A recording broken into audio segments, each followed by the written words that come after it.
The dark side, beyond the wrestling ring. A shocking murder-suicide. How did we know that Chris Benoit would turn into a monster? Pro wrestlers dying young, and allegations of drug abuse. The steroids started, the drugs started, prescription drugs, because of the injuries. I'm glad that the WWE has taken the steps it has to clean up our industry. Is the WWE steroid-free, drug-free? Finally, my God, finally, Chris Benoit has become the heavyweight champion of this world. In the fall of 2005, following the year he wore the championship belt, professional wrestler Chris Benoit was at the top of his game.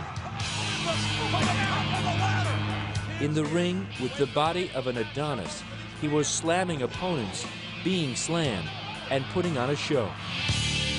Outside the ring, the former WWE World Wrestling Entertainment Champion was quietly spinning into depression and, in a sense, documenting his own mental breakdown. This is an open letter to Eddie on November 24th, 2005. Mike Benoit is reading the diary his son wrote over an 11-day period in 2005. The diary consists of rambling letters to his best friend, a wrestler named Eddie Guerrero. The first entry, the first note to Eddie, was written on November 23rd, 10 days after his 38-year-old friend dropped dead of a heart attack. Oh, Eddie, I forgot to tell you about my dream last night. I dreamt that both my parents were taken, perished. Mike Benoit believes it's the diary of his son going mad. And Nancy and I were trying to get to her parents in Daytona to save them because we felt that they were being taken next. And these people after them were very powerful people, high-ranking people. When we got to Daytona, it was too late. Her parents were gone too, perished. We just didn't understand this was going on at that time in Chris's life.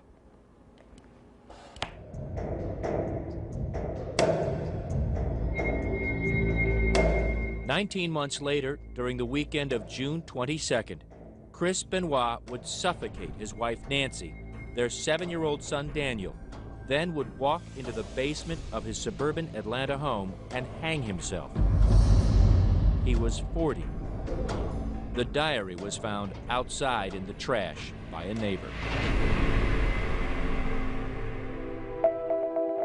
No one saw it coming. Not his fellow wrestlers, not WWE boss Vince McMahon, and not his parents. I would have set my son in a totally different direction. I realized I do feel some responsibility for what has taken place here. Because you encouraged his drink? Yes, I did. And this is the dream. To be at the top, to be adored or hated by millions of fans. Coming 55. About 16 million people a week tune into the WWE. 2 of their cable programs, Raw and Friday Night SmackDown, are weekly ratings giants. WWE pay-per-view specials generate an average of $100 million per year. The action is fake, the pain is real. The grind never ends. And that's the dark side of wrestling entertainment when many turn to painkillers and steroids. And that combination has fed a numbing statistic. Their death rate was approximately 7 times greater than that age group in the general population. Dr. Keith Pinkard studied wrestling deaths over a 20-year span from 1983 to 2003. He found 64 professional wrestlers, all just 40 years old and younger, had died. A CNN tabulation shows in just the past 5 years, 18 wrestlers under the age of 50 have died. Pinkert, a medical examiner in Dallas, did his own analysis and was astounded. About a fifth of those were drug-related deaths, either accidental overdoses or suicidal overdoses. Each one of these professional wrestlers died of a drug overdose, a heart attack, or like Chris Benoit, committed suicide. I beat Chris Benoit for a title on pay-per-view once. You know, that's a bond me and Chris had. Chris Kanyon is one of those wrestlers who calls himself a survivor. He faced Benoit a number of times in the ring and faced the same personal demons. September 14, 2003, I took 50 sleeping pills and tried to kill myself. So I could be another one of those statistics. I very well could have been.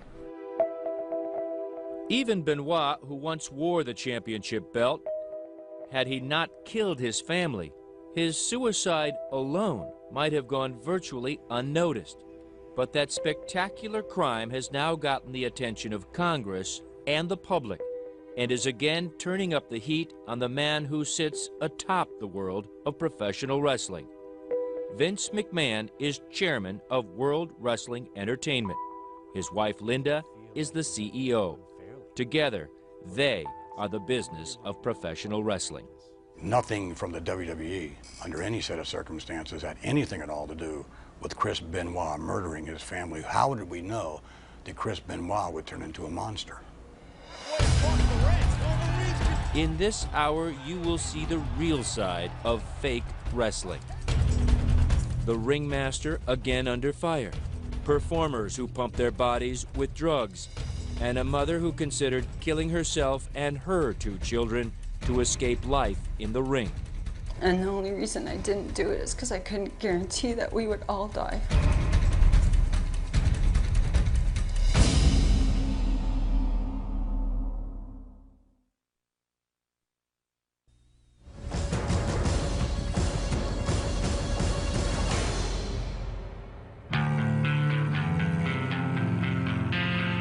At first, there was the special tribute. On June 25, 2007, Vince McMahon and superstars like Phil CM Punk Brooks remembering a champion, Chris Benoit. Last night I felt really overwhelmingly disappointed because I didn't get to wrestle Chris Benoit. I just can't get that out of my head because Chris Benoit was my hero.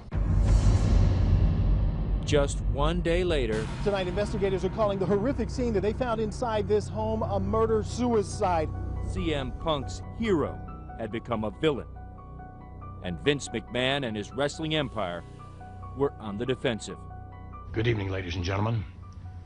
Last night on Monday Night Raw, the WWE presented a special tribute show, recognizing the career of Chris Benoit. However, now some 26 hours later, the facts of this horrific tragedy are now apparent. The Benoit tragedy put McMahon and his WWE back under the microscope. Another dead wrestler, allegations of steroid and drug abuse. Nothing new for McMahon, a bodybuilder and promoter who many say single-handedly changed the shape of wrestling.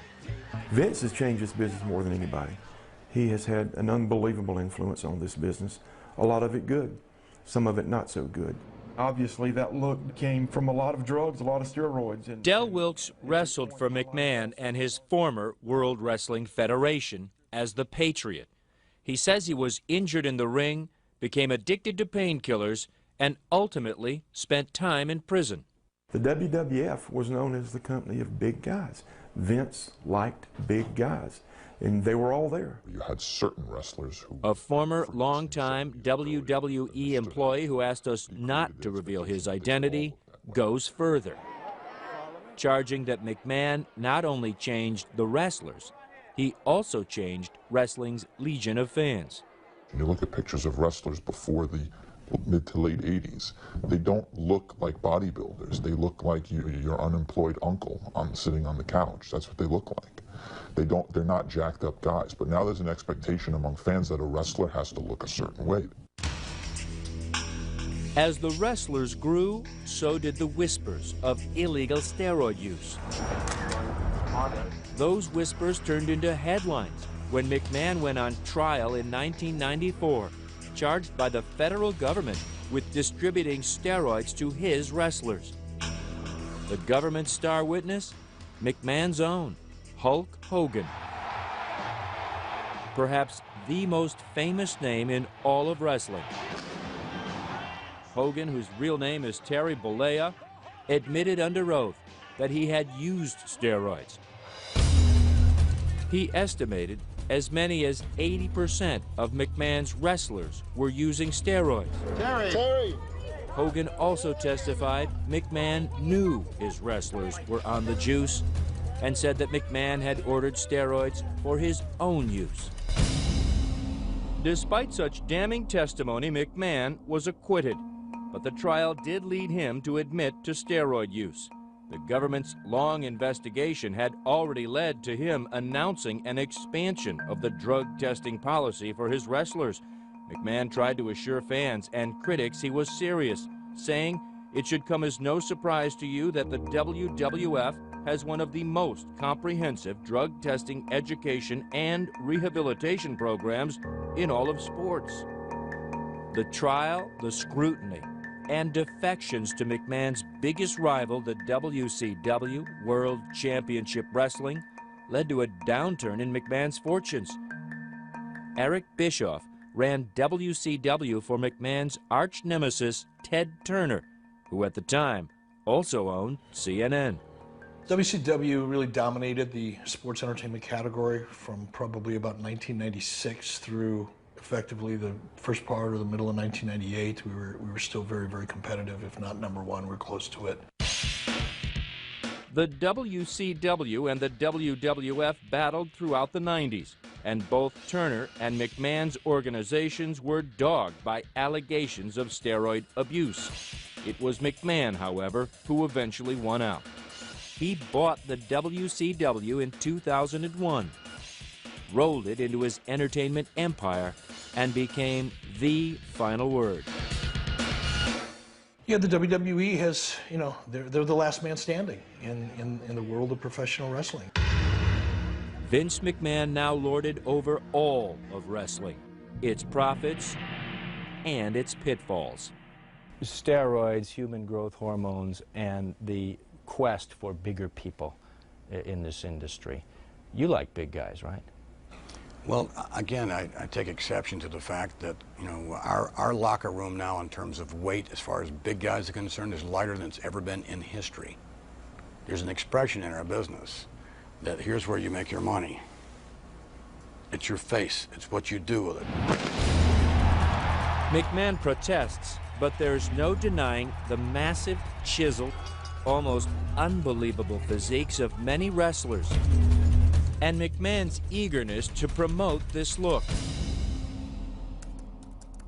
Irv Muchnick, nephew of legendary wrestling promoter Sam Muchnick, is the author of Wrestling Babylon.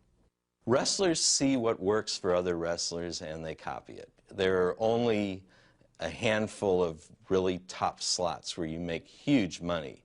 So much money that you can really take care of your family and really take care of your health and really prepare for your retirement. Still, the debate over steroids and its impact on who gets to the top divides the wrestling community. It's pretty obvious. You can sit down and watch the show and at least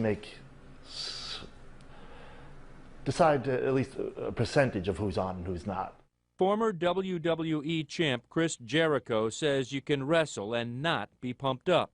I think wrestling is a very stereotypical image that it's all the big, huge behemoths and the Neanderthals that really make the big cash and really make it big. And hey, there are a lot of huge guys that make it, but there's other guys that aren't as huge that actually had to go and learn how to be a good wrestler to make it. Big, small, in between.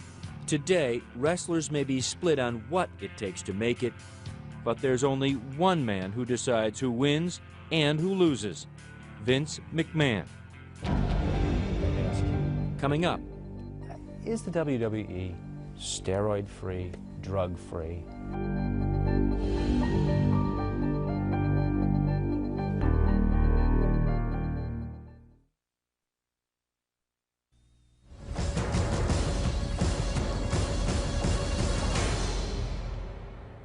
That's Chris as a 15-year-old standing in the Rocky Mountains. He started lifting weights at the age of about 13 in the basement, and he would not go out. If the guys called and said, come on out and hang out, he'd say, no, gotta lift my weights. Even at age 13, Chris Benoit already knew what he wanted to be. It was really a passion, and he wanted to be a professional wrestler. Michael Benoit did not share that passion, but he loved his son. The weights were a present for Chris. I dread the time that I even bought the weight set. You look back in your life and look at the mistakes you've made. That was the biggest mistake I ever made. Young Benoit's passion turned to obsession. He grew stronger, bigger, and on weekends, he would convince his father to let him drive the 3 hours from his home in Edmonton, Alberta, to Calgary, the very heart of Canada's wrestling empire.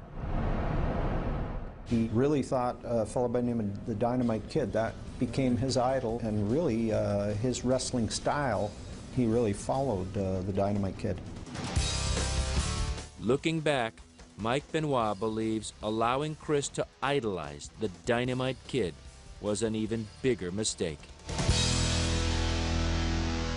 It started with the verbal abuse and, you know, putting me down in front of other people. Michelle Smadou was just a teenager when she met and fell in love with Tom Billington, the Dynamite Kid. They married, had a child, and soon after, Michelle says the Dynamite Kid began to explode. He certainly wasn't the guy you fell in love with. No. He was the gentleman that kicked out his wife and 3-week-old baby. And do you blame it all on the steroids? Yes. Tom Billington came to Canada from Manchester, England to become a pro wrestler. Like Chris Benoit, Billington was a small man in a big man's ring. For the first time, they were allowing a smaller person to come in and take those top spots. The bigger he got, the more fame he gained, the more in demand he was. From Canada, the Dynamite Kid moved up to McMahon's WWF. He became one half of the British Bulldog tag team, but behind the scenes, he was crumbling. The steroids started, the drug use, prescription drugs, because of the injuries, and which also starts with the alcohol. Michelle says at home, the kid was out of control, at one time dragging her by the hair, holding a gun to her face. It became so bad that I just wanted to get out, and the way I was going to get out was I put my 2 children on the bed, the master bed, Bronwyn and Merrick, and Tom had a lot of guns, so I went to get his gun, and I wanted to shoot Bronwyn and Merrick, and then myself. And the only reason I didn't do it is because I couldn't guarantee that we would all die. Michelle never told her husband what you have just heard. The night before this interview, she finally told her children.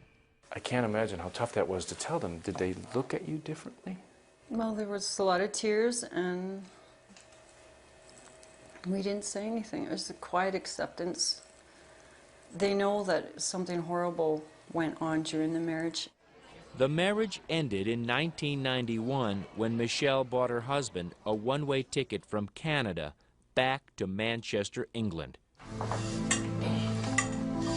This is the Dynamite Kid today. Tom Billington now lives in a public housing apartment outside Manchester. He has lost the use of his legs. A pin sticks out from one of his toes. He readily admits wrestling did this to him. Wrestling and the fact he ignored doctors who told him to stop. I need the money. I went back to wrestling because I needed the money. The other British Bulldog, partner Davy Boy Smith, his younger cousin, died of a heart attack at age 39. Billington, who was only 48 years old, says he might have suffered the same fate were it not for a drug overdose that led a doctor to discover an enlarged heart. So he said he's analysed from taking steroids. So he said, don't take steroids again, you'll be okay. So anyway, I've never touched the steroids since 1991. Well, before then I did regular, you know, for years. In fact, he says, for years, many of McMahon's wrestlers took steroids. The bigger the physique, the bigger the promotion. I took it for the job. Because I was in the WWF, most of them was all big men. So I thought, well, I'll do it too. Billington says the steroids came from doctors, from friends, even steroids meant for horses. He took them all, took a terrible pounding in the ring, and like his now dead partner, began taking extensive amounts of painkillers. My back, my knees, oh Christ, my shoulder, different things. Yeah, I took painkillers.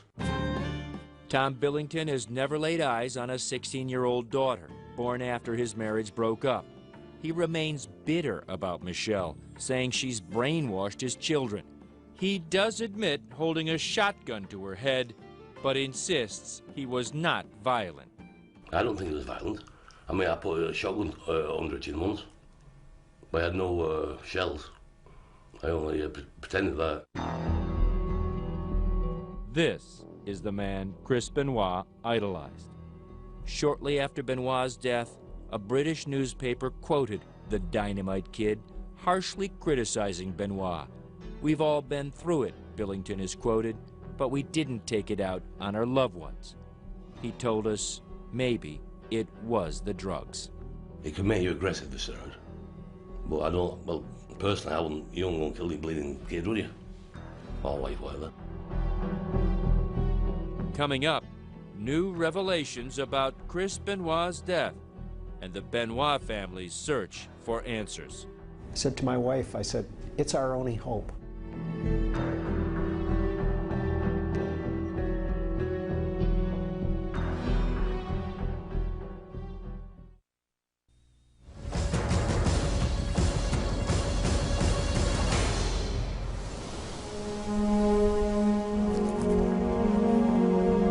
At his home outside Edmonton, Mike Benoit was in mourning. It was 4 days after his son's family was found dead in their Fayetteville, Georgia home. The headlines declared his son a suicidal murderer. But why? Mike Benoit didn't know where to begin. I called a funeral parlor in Atlanta to pick up his remains, and we were going to have him cremated. So I was in the process of making those arrangements when I got a call from Chris Nowinski. Chris Nowinski is a former WWE wrestler who left the business in 2003 after suffering multiple concussions. He founded the Sports Legacy Institute, an organization that explores the dangers of undiagnosed concussions in sports. Nowinski was calling because he wanted a piece of Chris Benoit's brain. So that they could do some tests to see if there was any signs of brain damage. I said to my wife, I said, it's our only hope. And I really knew in my heart that because this isn't the son that we knew and loved. Through cooperation from the Benoit family, we have had the opportunity to examine the brain tissue obtained from the autopsy of Christopher Benoit. You see these brain cells here. In September, the Institute held a news conference in New York to release its findings. Chris Benoit, the researchers announced, had the brain of an elderly Alzheimer's patient. This is a normal example on the left. It's smooth, it has the round cells. Christopher Benoit's brain, you see the projections, the connections here. The slides reveal severe damage throughout all regions of his brain tissue, attributable to multiple undiagnosed concussions. I think that these extensive changes throughout his brain, to me, and I think the others in our organization believe that it is enough to very likely explain aberrant behavior, including suicide and even homicide. While other doctors have been more cautious about linking brain damage to violent behavior, the Institute's finding was the answer Mike Benoit needed, and it turned his grief into anger. Because the last paragraph said it's because of the nature of the way Chris wrestled that this is why he sustained the brain injuries. So they were basically blaming my son for this. Like the Dynamite Kid he idolized, Chris Benoit was a wrestler's wrestler. Small in stature, he made up for it with soaring maneuvers, including his trademark, the flying headbutt. Chris Canyon says Benoit would take the abuse for the love of the show. So me and him wrestled each other a bunch of times, and it was never about what can I do to you to make me look good. It was what can we do together to make the match look good. And looking good meant taking real hits to the head. Although the McMahons are aware of some of the Institute's findings, they say they have not yet studied the report. These studies, have not been, they've not been proven, if you will. Haven't been even critiqued by other members of the scientific community. As a result, McMahon is moving with caution. The only thing we've done really is, from a conservative standpoint, is just don't use chairs to the head. But other than that, it's what it is in the ring. Accidents do occur. It's not ballet, as they say. He did have some kind of brain injury, to get back to that point. I would think from a business standpoint, Mr. McMahon, you would be concerned about that, if you are concerned about your wrestlers. There's no question we are. We're concerned about everything. But again, you're frying me with facts, if they are facts, that are after the fact. The fact is, there is mounting evidence across all sports that multiple concussions can have devastating consequences. But McMahon just doesn't buy that concussions drove his former champion to kill. The findings themselves state that Chris Benoit had the brain of an 85-year-old man with dementia. And I would suggest to you that if, from a layman's standpoint, Chris Benoit could not do what he did for a living, he could not function as a normal human being, he couldn't even go to the airport if, in fact, that report were accurate. Still ahead, is there a gaping loophole in the WWE's drug testing program? My 3-year-old could drive a freight train through it.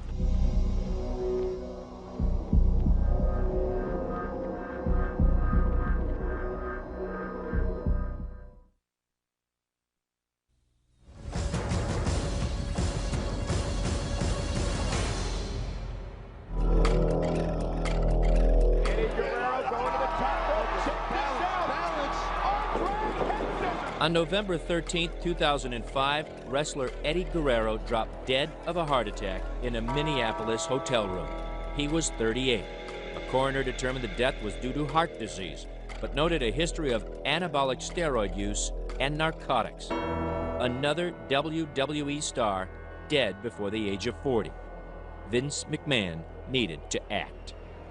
And once again, a drug testing policy was implemented, although it has many, many deficiencies in it, in my judgment. Dr. Gary Wadler is a world-renowned expert in the study of steroids, drugs, and athletes. He is also a longtime critic of McMahon. Wadler testified as an expert witness for the prosecution in the federal case against McMahon in 1994. During the government's investigation that led to that trial, McMahon announced the launch of what he called the most comprehensive drug testing in all of sports. McMahon says the program was successful for a while. The cost of that at that time, we were not a public company, was extraordinary. We suspended that. We had to compete. We lost money. It was a private company. We lost millions of dollars for more than 1 year. And quite frankly, did not have the funds to continue this program, and especially when our competition would not. More than a dozen years later, Wadler is convinced steroids and drugs remain rampant in the WWE. He is also convinced McMahon could clean it up with a serious drug testing program, which Wadler insists the WWE does not have. Well, certainly it's far, far, far short of where it needs to be. There is a gold standard, and I measure all these sporting activities and entertainment, if you will, activities against that gold standard, and it's miles apart. That gold standard exists here at the Olympic Training Facility in Colorado Springs, where Travis Tigert heads up the U.S. Anti-Doping Agency. Under his direction, athletes are randomly tested and, if caught just once, face a 2-year suspension from competition. If caught a second time, they can be banned for life. If there's a desire to have a truly effective anti-doping program and to be as clean as you possibly can be, I haven't seen any excuse that's been put forward up to this point why that can't be done. Like Wadler, Tigert believes McMahon and the WWE are not serious about running a clean program. He says look to the WWE's own policy. Performers who are caught are given only a warning for their first offense. A mere 30-day suspension for a second offense. You need to flunk a drug test 4 times before you are actually let go. Then there is the loophole. And that basically says, if you got a prescription, you're clean. Yeah, it's just a loophole in my mind that guts the entire program. You know, my 3-year-old could drive a freight train through it, to be quite honest, because it's so easy. Like many other wrestlers with the WWE, Chris Benoit found no problems getting a prescription. Authorities in Georgia say one of Benoit's doctors was prescribing a 10-month supply of anabolic steroids to the wrestler every 3 to 4 weeks. To his credit, to build a better drug testing program, Vince McMahon hired Dr. David Black, who helped the NFL develop its rigorous testing. Black says he was brought on to clean up the WWE. Were you apprehensive about stepping into the ring with these guys? Whether or not they would truly be serious and follow your recommendations? This has risk, yes. If I believed the talent were not going to cooperate, if I believed that the WWE was not sincere in this effort, then I've made a foolish decision. But I've listened. I have seen action follow verbiage. And I've seen the determination in Vince's eyes when he's told me, Dave, I want this deal addressed. Since the program began in February of 2006, more than 30 WWE wrestlers have been suspended, including 2 after our conversation with Vince McMahon. Dr. Black says twice that number have tested positive and been given a warning. Black's program includes random urine tests 4 times a year, no advance warning, and he says he has full authority with an outside medical consultant to determine if a prescription drug being used by a wrestler is necessary and legal. Black says he doesn't take orders from McMahon, but admits the program is not foolproof. He concedes that some of the huge bodies in the WWE were built in a pharmacy, not in a weight room. We are working towards making sure that all the physiques presented are natural. As a result, am I going to see smaller and smaller wrestlers in the ring? I think over time the impact of the program will be that we will see healthier wrestlers in the ring. Critics of McMahon say that does mean smaller wrestlers. This former employee, who wants to remain anonymous, sees that as a deliberate attempt to get steroids out of the headlines. When the steroid scandal first happened in the early 90s, and a lot of these guys came off the gas and they got smaller, the business also suffered. Now, he says, it's happening again. The death of Benoit, the death of Guerrero, the allegations of steroid use run amok, and a congressional committee asking questions. Suddenly, there are smaller WWE stars, one whose very gimmick is to be drug-free. When we come back... You're Mr. I'm straight edge. I'm straight edge. What the hell does that mean?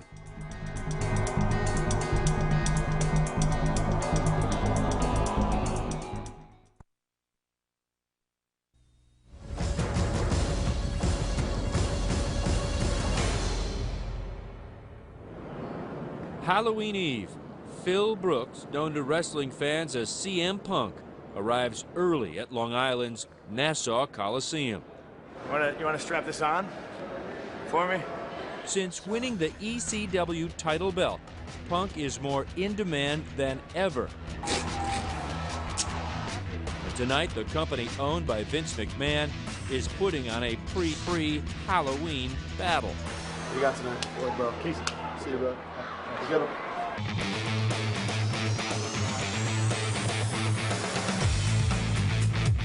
CM Punk is literally half their size, but is suddenly becoming a big star, promoted not only for his skill in the ring, but the lifestyle he calls straight edge.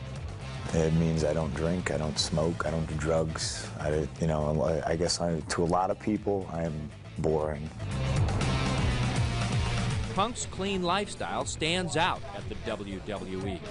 This guy is the current Extreme Championship wrestler. He's getting star treatment. Y'all give it up for CM Punk! Yeah, boy!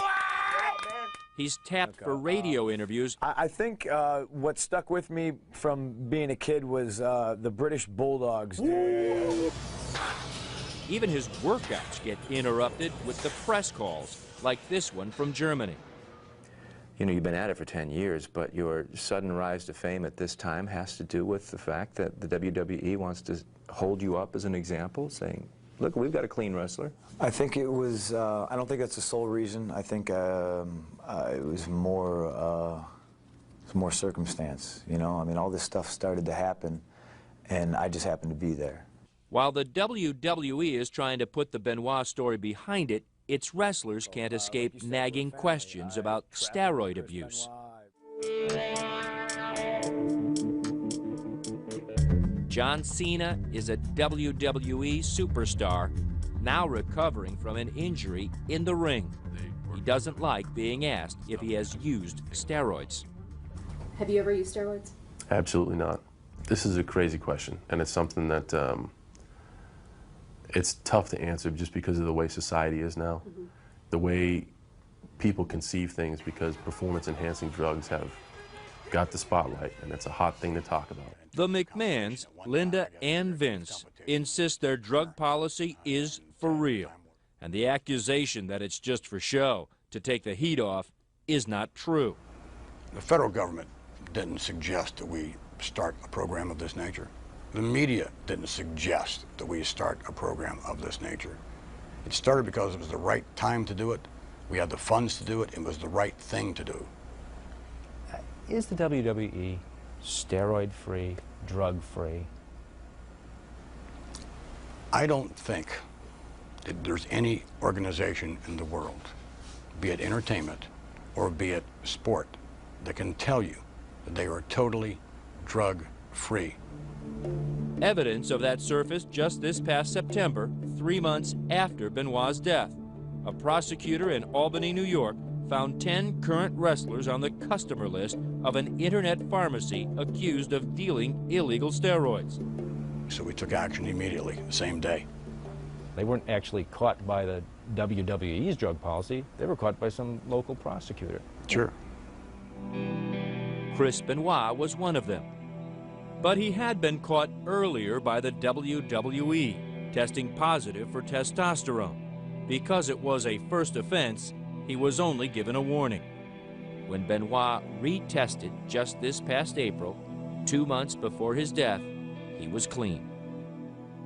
Chris was someone I did view as a very positive part of the program. He always indicated in those conversations that he did not want to violate the policy. Autopsy results show Chris Benoit had steroids in his system at the time of his death. We're not looking to just, say, got you. We want to protect the health and well-being of the men and women who are part of World Wrestling Entertainment.